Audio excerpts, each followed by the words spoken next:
Hello, everybody. Welcome to the Bible. Wait, what? I am here today with Jimmy Brennan yet again for probably about recording number 6 or 7, I don't know, over the last couple of years. Yeah, we have done a few. If we go back to 2019, we did a few Oh, yeah, as well. of course. We did lots in 2018. Yeah, 2018 was it? Pre-COVID. Oh, it was before. 2018 and 2018, end of wasn't it? 2018, Jimmy. We did a lot of those. Yeah.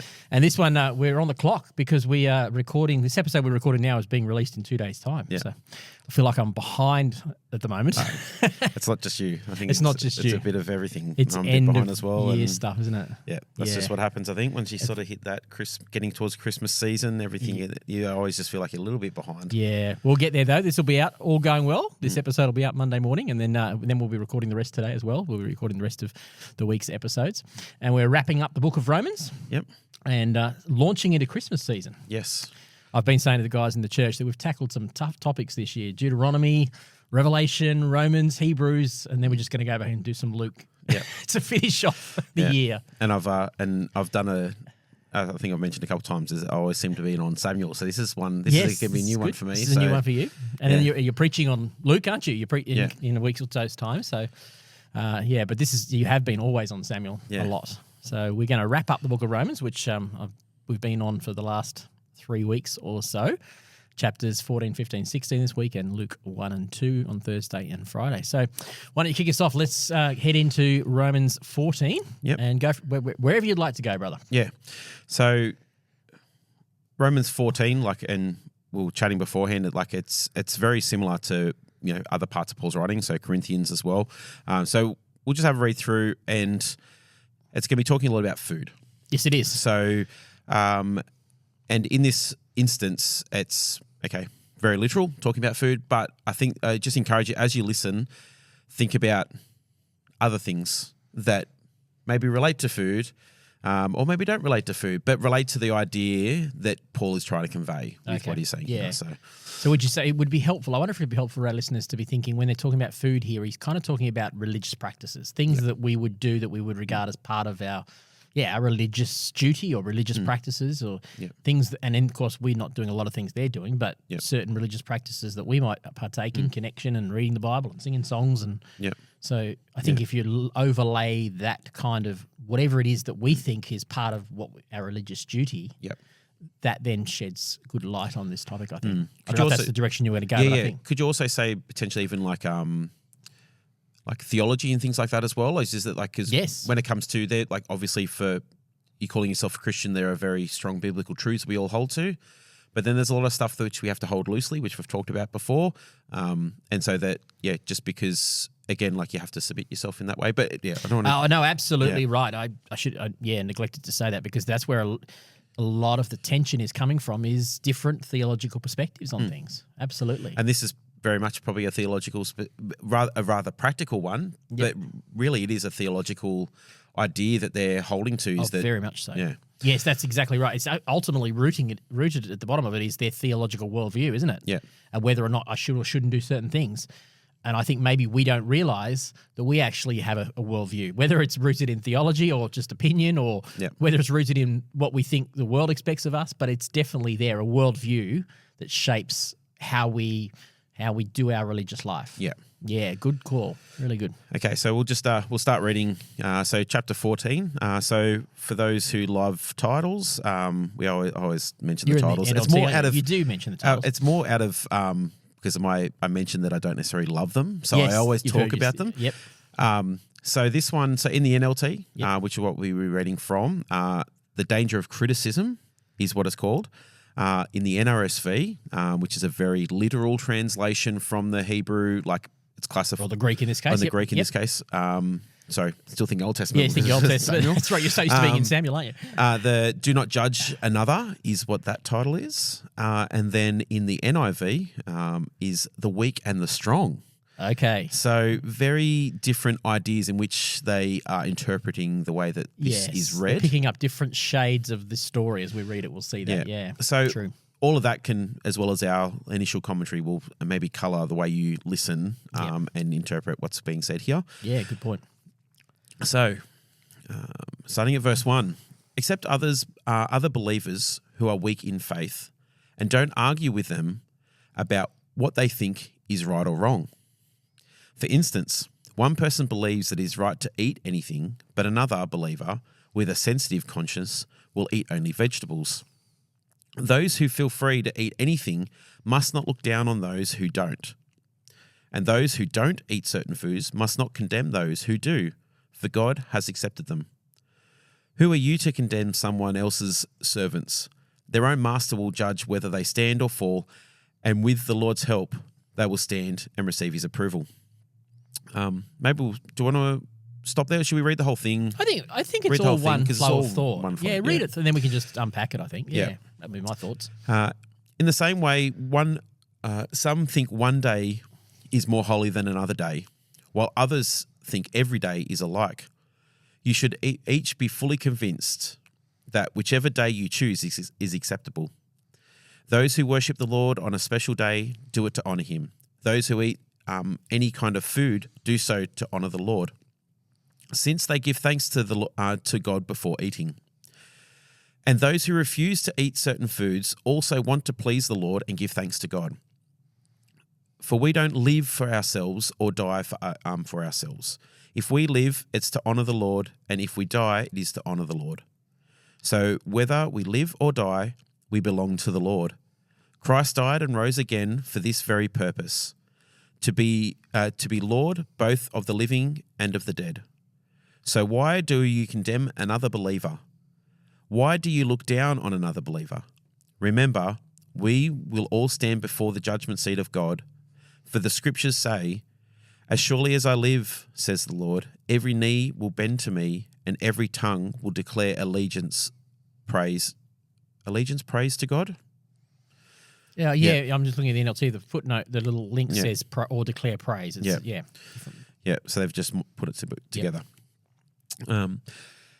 Verse 12. Yes, each of us will give a personal account to God. So let's stop condemning each other. Decide instead to live in such a way that you will not cause another believer to stumble and fall. Key verse. We'll come back to it. I know and am convinced on the authority of the Lord Jesus that no food in and of itself is wrong to eat. But if someone believes it is wrong, then for that person it is wrong. And if another believer is distressed by what you eat, you are not acting in love if you eat it. Don't let your eating ruin someone for whom Christ died. And you said that was a key verse. Yeah, that's a key one as well. Then you will not be criticized for doing something you believe is good. For the kingdom of God is not a matter of what we eat or drink, but of living a life of goodness and peace and joy in the Holy Spirit. If you serve Christ with this attitude, you will please God, and others will approve of you too. Sorry, I mangled that sentence. You will please God, and others will approve of you too. So then, let's aim for harmony in the church and try to build each other up. Don't tear apart the work of God over what you eat. Remember, all foods are acceptable, but it is wrong to eat something if it makes another person stumble. If it's better not to eat meat or drink wine or do anything else if it might cause another believer to stumble.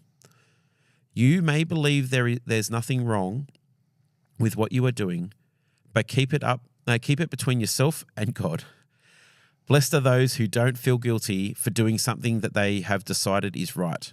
But if you have doubts and whether or not you should eat something, you are sinning if you go ahead and do it. For you are not following your convictions. If you do anything you believe is not right, you are sinning. Ooh, mic drop on that one. Yes, at the end there. Just highlighted that. Yes, so back up to the top. So, the first line sort of sets it up, and then we've got a few key ones which we both mentioned along the way as ones we thought were important as well. Accept other believers who are weak in faith and don't argue with them about what they think is right or wrong. Just in and of itself, you could talk about that for a long time. Yeah, I could talk about it because I've been guilty of it. I've seen it in the church. Yeah, a lot of strife is spent about whether we should or shouldn't do certain things, behave certain ways, watch certain things, eat certain things, celebrate Christmas, not celebrate Christmas, celebrate Easter, not. The list goes on. Yeah, yeah, and it's such a simple thought, like in terms of. And it's like Paul's just writing it out there in such a simple way. Just accept other believers. Yeah. Like, and it says who are weak in faith, but I don't think that's, we can read that in probably our Western mindset. It's not saying for those who are lesser Christians or don't believe in God as much as you. Yep. It is saying, like, the main point isn't, it's don't argue with them. I think it's when they're saying believers who are weak in faith is more saying that maybe even those who maybe are new Christians or those who maybe aren't as read as you are, or maybe that they very much take things on face value and they don't go researching into deep things. Don't create arguments with people for the sake of creating arguments, because you're not going to be on the same level as someone. That's sort right. of thing. That's exactly it. That's really well put. And then don't argue what you think is right or wrong. And I think there's a difference between having discussion with people, having debate, where you're in a situation where you can sit down and be like, oh, what do you think about asking a question and having a conversation? Engaging in healthy conversation for the purpose of mutual growth. Yeah. Healthy, robust discourse is good. That is very good. So, as long as there's an agreement around that up front, that's what people are doing. Because if I enter into what I think is healthy, robust discourse, but another person who I'm doing that with doesn't have that perspective, I could very easily crush them. Yeah. I could make them feel like that I'm belittling them or putting them down. Well, that's not my heart, but didn't have the emotional intelligence to realize the other person wasn't coming at it from the same perspective as me. Yeah, because I've said once before that, like, I love arguments in terms of, like, when you like looking at biblical stuff, and a couple of people got offended to what I said about that, and it was like but for me it was that healthy, robust discourse is that if we're having an argument about something, and I'll sometimes intentionally play devil's advocate, because one thing that I feel as though that I'm blessed with is that I'm more than happy to see, I can see both sides, and I'm more than happy to sit on the side that even if I don't necessarily agree with, I'll sit on their side and share their perspective with someone. Good. You've got no guile in your game, Jimmy. To provoke them. You do that well. Not necessarily to provoke them, but to provoke a discussion. Yes. If that's what we're doing in that setting. So to have an argument in that way, and I'll play I'll like a debate. Yeah. I'll argue for a side that I don't necessarily believe in, but I'll argue to provoke, to help you understand why you hold your thoughts and things like that. Good call. You're very good at that, actually. So. And I think that's because there's no guile in you. You're quite secure in this. Well, secure and humble at the same time. As I look at you, I think you're a man who knows that you don't know everything. Yeah. But you're okay with not knowing everything. Definitely, and you're on a learning journey. And so you're prepared to go, well, even if I think this is true, I'm open to the fact that maybe I haven't got the whole truth. So therefore, let me be. And I think I'm thinking of situations where you would do what you just described to me. And I think what I would see in you is that genuine, it'd be overarching, even if it's not conscious, even at an unconscious level, you'd be thinking, how do I stick up for the underdog? How do I support this person that might be feeling a bit fragile right now? Yeah. In their worldview, or feeling a bit harassed or something like that. Yeah. And that's where I would pick and choose to do that. I would obviously be sensitive to that, because there's people I know, like, not necessarily in my church setting, just in my life and over the course of my life, where I wouldn't have those discussions that way, because it would be it'd be doing a disservice to them, because they are not in a situation where they'd be like they needed to be loved and talked about in a way that I'm affirming what it is that they believe and helping them understand why they believe that, rather than provoking them to make them think about why they believe what they believe. Yes, like there's that opposite and side. That's part of that maturity growth. It's okay. I was just been with a bunch of pastors this week, talking about doing our master's lecture intensive. Lots of conversations around when is the right time to engage in that more robust discourse, and sometimes we were just saying, sometimes there are people and their journey of life or where they're at where it's not wise to do that, and that's okay. Doesn't make them. Well, you could even argue it makes them weak, because they, in the sense that they're not at that point in their journey. But you can look at weakness as something where, how do I put it? You can look at weakness as, okay, that person's weak and they're not ready yet. Yeah. And that can lead to self-righteousness in us, where we become judgmental and cynical of the person. Yep. Or what Paul's talking about here, I think when he's talking about weakness, he's going, okay, I know I've got more knowledge. I can eat this thing and it doesn't affect me.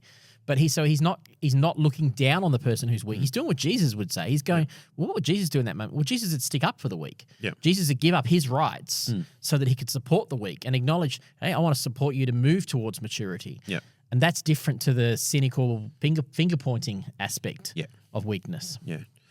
And I suppose last on that, because we've talked about it like as an individual way, a back and forth, but the same thing happens in the church. Yes, it does. And we've talked about leadership and things like that before, is that you don't go and attack people in your congregation, whether you are in leadership or you're not in leadership, and you don't attack the leadership, or like, it's not like, it's about that whole, because there's things that that I believe that I know that I will be different to what the church that I currently serve in and lead in, that I don't necessarily, like, I don't fit 100%, and I don't think anyone will. I don't think anyone should or would. Yeah, like to what the, maybe the ethos of C3 as a whole or anything like that.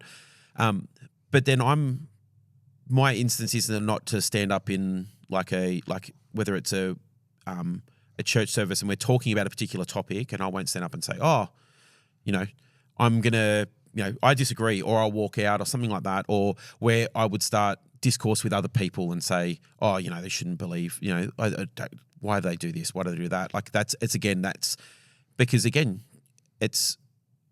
you're creating discourse. You're not reading the room is sort of what this is saying. Reading the room. Yes, it's like you're not putting, seeing where people are at. Like you might be more than happy to have that discussion, but there are other people that can't have that discussion. Yeah. Because where they're at is not in a space where that discussion should be held. Well, if we insert this chapter back into its context, Paul's dealing with a group of people, Jews and Gentiles, who have fiercely different values about what faith is even. Yeah. There's a degree of which they understand Jesus died for them, but the implications of how that plays out in their life, whether they should be circumcised or not, whether they should observe certain days or eat certain foods or not, that's what Paul's addressing here. Yeah. So really, it's very much like you say, it's are we going to have are we going to be a homogenous group of people that all have to think the same about everything? Yeah. And there's been a whole school of thought come out of the American church around, well, homogenous churches grow the best. It's easiest to, and it probably to some degree is easier to grow a homogenous church. But I've heard N.T. Wright say this, but just because it's easy doesn't mean you should. No. Because that's not the vision Paul had. Paul had a vision that people would be so diverse on lots of these things. And this is what he's explaining here. He's going, is it really that big a deal? Yeah. If a certain person in your church has a certain theological perspective and you don't, or they think you should be playing a certain kind of music, worship music, and you don't, or they think we should do church in a certain way, or whether we should believe in literal tithing or not tithing, or pick your topic of choice. Yeah. At what point do those things become non-negotiables? Yeah. And to play devil's advocate, I know there's another side to it. I know there is the argument of, well, okay, for some people, they do become absolutes. They are moral absolutes. The LGBT issue could be an absolute to some and not absolute for others. There are things where people's convictions lead them to certain perspectives. And I'm not saying that's wrong. I think I certainly would not expect someone who had a different moral, where it got to the point where they'd searched their heart, they wanted to love, they wanted to be in unity, but they came to a point where they went, I don't think I can fit here. Yeah. I don't think this works for me because it is in my perspective, it's a violation of my moral whatever. Even then, I think you can do it better than I often see it done. There can be a parting of company in those environments. I heard about one just this week about where someone has parted company with their church because they had decided that they had moved towards complementarian theology. And this was a woman. Yeah. And she'd gone, I believe full on in complementarian theology. Women shouldn't be preaching. Yeah. And it's obviously caused some kind of rift in that church. I heard about it just this week. And, and I don't have any problem with people believing in women, that women shouldn't be ministering, even though I don't believe it. And I fiercely would disagree with it.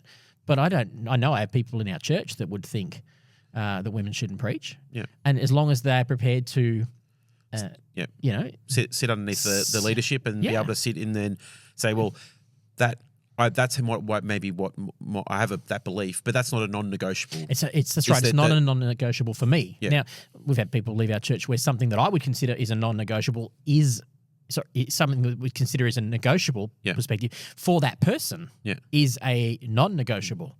And even though I don't agree with that, I have to, as a leader, honor the fact. Yeah. Okay, for you, if that's a non-negotiable, then I might think you're in weakness or whatever, but I need to love you enough to go, hey, I would rather you find somewhere where you can flow with that than be butting up against that all the time. Yeah. And that requires Well, I think it requires a practical application of what Romans 14 is talking about here. Yeah, definitely. So we won't keep going down that rabbit hole because we could have a whole podcast keep going down that. Definitely. So we'll just move forward. What was the first one that you pointed out? That was verse 13. 13, was it? Yep. Decide to live in such a way that you will not cause another believer to stumble and fall. Yeah, and which is sort of what that whole discussion we just had was talking about. But it's definitely that it's a decision. I think that's the thing that decide. It says it's we have to decide. It's a lot of the choices and the way that we live. It's a decision that we have to make. Yep. We have to make that decision, how we are going to come to a situation or how we're going to choose to live in that day, in that moment, the way we choose to live our life. It's all decisions, a whole bunch of different decisions. And that's the thing. It's when it comes to that, when we come to someone who is either a non-believer or a believer and they believe something else, we have to decide whether or not, and this is a throwback to sounds like something we're going to say Christians adults. in culture. Oh, young adults. No, yeah, but it's also Christians and culture thing because I think I also potentially mentioned that as well. So when I led young adults at my old church, we did this series and we did like these silly little video things from like one of my mates, Sam, who now he does like a whole bunch of different stuff on radio and things like that. He's worked with Hope and is now in ABC. Mm-hmm. He was good doing these like little video things, and the one was it was stumbling blocks and stepping stones. I like it. And I remember you saying that now. It's come back to me. For so long, that video, I think I've still got it on a computer. So actually, I think the computer died, so maybe I don't have it anymore. But I had that little video. It was just this little like 45-second video, like just all like sort of like really like dodgy animation on purpose, dodgy animation stuff and things like that. And it was just like with this like, like a witty thing about it. But it just sticks with me. And because of that video and that little part of that series that we were doing, but it's just that whole, we have to make the decision whether we're going to be a stumbling block for someone, if we're going to be someone who's going to make it so that other people fall away, make it so they don't come into the church, make it so that they leave the church, or so that they feel as though they're isolated, or whether that we're a stepping stone. We are someone who is there to help someone along the path, to help them get to step up, anything like that. We are making that decision. So whether it's in a conversation or whether it's in the way that we choose to interact with people, all of that sort of thing. So it's that very much that stumbling block, stepping stone mentality, and it's a decision every single time. And every single time you come to that, your decision may be different depending on the person, the situation. Very good. So you might deal with the situation differently based on the relationship you have, and where that other person is on the journey of faith. Yeah. Wow, that's good. That's really good. I think, when I hear decide here, it reminds me of some advice I've given over the years to people faced with these kind of issues. It might be a problem with your church. It might be a problem with your pastor. It could be a problem with someone in your team in the church, people you relate to in the church, where there is a difference of opinion. And so what I've often thought is there's always a risk in focusing on the negative. I get that. However, if there are things that are causing you some degree of grief, I think it's okay to write those things out and go, okay, what are my points of difference here? Because that's what's going on in the church in Rome. You've got significant points of difference around what it means to be part of the family of God ultimately. Yep. Like, do you need to do certain things and behave certain ways in order to be accepted in God's family? So they're very real questions. Now, we're not worried about whether a person's circumcised or not, but we have our own circumcisions that we have to deal with. And so if we can sit down and go and write those things out and go, oh, I don't like the way that, the ladies dress, or I don't like the way that the music's played, or I don't like the preacher talks about healing all the time, or pick your topic of choice, write it down. And then once you write it down, you can then begin to wrestle with it and go, is this a non-negotiable, or is this a negotiable for me? And I'm not, and I would never tell a person that something shouldn't be a negotiable or a non-negotiable. I might have a perspective on it, but it's not my right or even as a pastor, it's not my right or responsibility to say to this person, you need to change your conscience about that thing and think this way. I might, if I'm asked, I might give my perspective. even giving my perspective, I'll be slow to do that because conscience is a very real issue. And I've been in a pastoral ministry for long enough to know most people don't ask anyway. Yeah. And so that's okay. Okay, if that's a conscience issue for you, it doesn't have to be a conscience issue for me. I could still relate to you, like I said, women in ministry or whatever it might be. I could still relate to the person who thinks that, even though I disagree with it. But once you've qualified, is it a negotiable or a non-negotiable? Then you can bring this into practice. I mean, you could sit down and watch this, listen to this episode, and do this. And I imagine all of us would find things in our community of faith where we go, I'm not so sure about that. The way the church is led, the way different things happen, and if we can do that and go, okay. Then what you just said comes into practice, which is, okay, is this going to be something that I'm going to hold so close that it's going to cause me to go, I'll be better off doing something else? Or is this going to be something where I can go, this is an opportunity to turn into a stepping stone? Yeah. And rather than me be a stumbling block for somebody else, maybe it's a stepping stone toward unity. Because I can sit down with this person and say, hey, we don't necessarily agree on this, but I love you. And I don't want it to be a point of separation. Yep. Like, I'm not going to let my exercise of my freedom in this area cause you to stumble, which is what Paul is saying here. Yep. So, we haven't even mentioned alcohol. That's another one. Yeah. Alcohol's huge. Alcohol, what you watch on television, the list goes on. And so, if I've got, certain movies that I might watch, I might go, okay, I like my good fantasy fiction. Let's just pick a fairly neutral one. I like fantasy fiction. But I'm also aware that there are other people in my congregation who may have come out of occultic practices and might even struggle with things that I would think is, like I would say Lord of the Rings, I used to think it was wrong. I loved it as a young kid. Then I became a Christian and I was convinced I shouldn't be involved in it. Then I came back to it and I love it. And I think there's Christian messages in there now. But I'm also aware that someone else might be there. And if I know someone has a perspective that's different to mine, I'm not going to invite them around on Saturday afternoon and say, let's watch Fellowship of the Ring together. Because that would be what Paul's saying. I'd be causing someone to stumble. I can watch it on my own. I'm not going to say, which is the opposite side of this. Paul's not saying you need to let them tell you what you can and can't do. Yeah. You have your freedom, is what Paul says later on. Yep. But don't then use that freedom in a way that will cause someone else to stumble. Yeah, definitely. And the line that I liked was don't let your eating ruin someone for whom Christ died. So, which is exactly that. It's don't let whatever it is that it is for you that you're going to hold so close be something that will ruin someone. So it's not just saying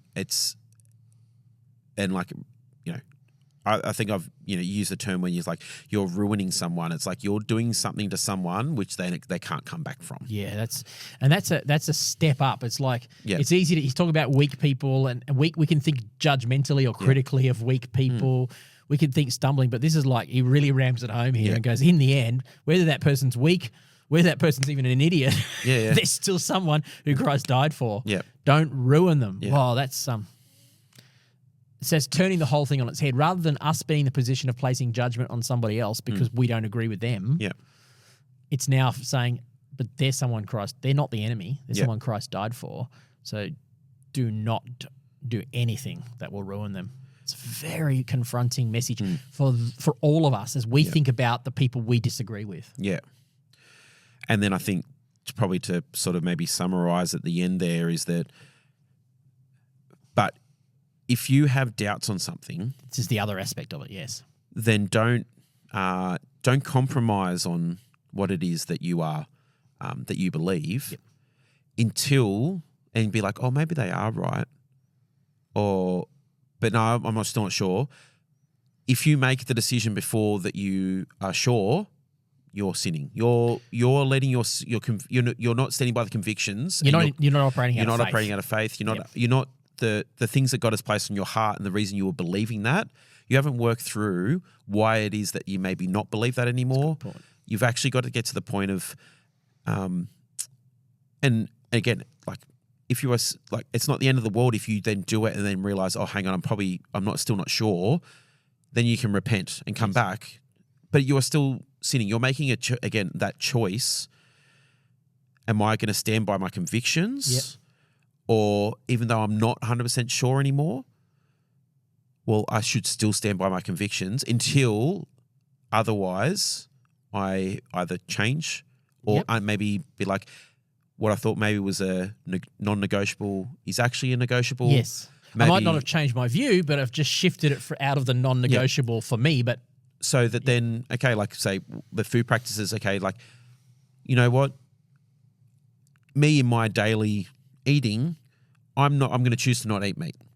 But I know that when I'm with those people, but I know that's not a non-negotiable anymore for God, but this is now a choice that I'm making for me. But when I'm with those people, I'm okay if I choose to eat meat with them. Yes, so there's another example where you actually get to the point where I'm doing it for the other person's sake.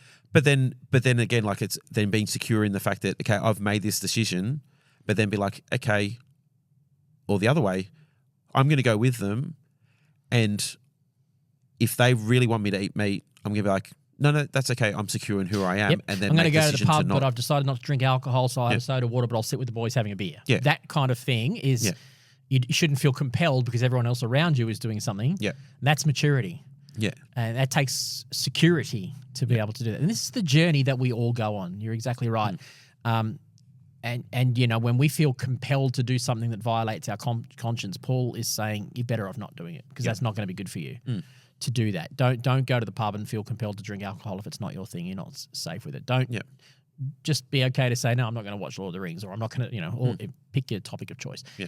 It's okay is what Paul's saying. Yeah. In fact, Paul would say you should do that. And I found in my journey that as I mature, there's certain things that I do feel more comfortable with than I used to feel comfortable with, as it doesn't have that idolatrous hold on me that maybe it once did. Yeah.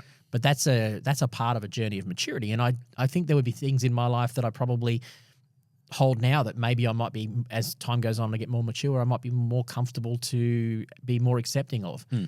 And I know that that's the tension, and that's why I keep saying there is a tension, because there are things that are non-negotiable. I don't think the list is as big as most Christians think it is. Yeah. But the point being is that if for that person or for any of us something is deeply non-negotiable, even though we might be willing to go, maybe one day I'll change my view on it, but for right now it is a non-negotiable, we should be able to hold that and not hold it in a way that looks down on others who don't think it's a non-negotiable. Yeah. You know, I mentioned the theology around sexuality, right? So that's a really good example. There are good people who seek to do the right thing, who might hold to an affirming perspective, and there are people who might hold to a traditional perspective on sexuality, and they're not the enemy. Yeah. They're good people who've reasoned with it and wrestled with it and come to a perspective, and whether I agree with a certain perspective or not does not make that person the enemy. Yep. Because just because someone has a different perspective to me on something, they're not the enemy. Yeah. And I think that's really practical and important for church life, because you see it in the Corinthian church, you see it here.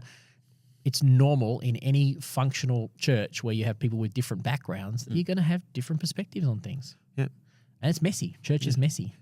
Yeah. And even on non-important things. Like there'll be people in the church that you just don't get along with because there's things that they do or say. Yeah, or the way they parent their kids, or you anything. Pick anything. This is life. And like you say, you might not get along with them, or there might be things you disagree with, but at the same time, that's not the... Yeah, and that's right. That's what Paul's wrestling with is try to make love everything. Try to find points of agreement. Try to find points where you go, it's okay to agree to disagree. Yep. And as much as possible, as Paul says elsewhere in Romans, as much as possible, live at peace with all people. Yep. That's the philosophy I think he's trying to bring here as he kind of wraps up, he moves into his final thought. Well, actually, no, Romans 15 we're going to do tomorrow. That kind of does continue this theme a little bit around this. And then he sort of sums it up in chapter 16 with a final greeting kind of thing. Yep. But yeah, it's important to realize that the perspective of the Church of Rome was that there was stark differences of opinion, and yet Paul's trying to plead with them to find ways to be unified. Yep. Yeah. All right then. How's that sound? Good for today? Yep. All right, we'll talk to you on the next episode. Thanks for listening to this episode of The Bible. Wait, what? Be sure to subscribe wherever you listen to your podcast so you don't miss a single episode. And you can also find us on all the socials. Just search The Bible. Wait, what? And to find out more about our church, just search C3 Camden, C3 Picton, or C3 Thirroul on the web or on the socials. Thanks for being with us today, and we look forward to talking to you on the next episode of The Bible. Wait, what?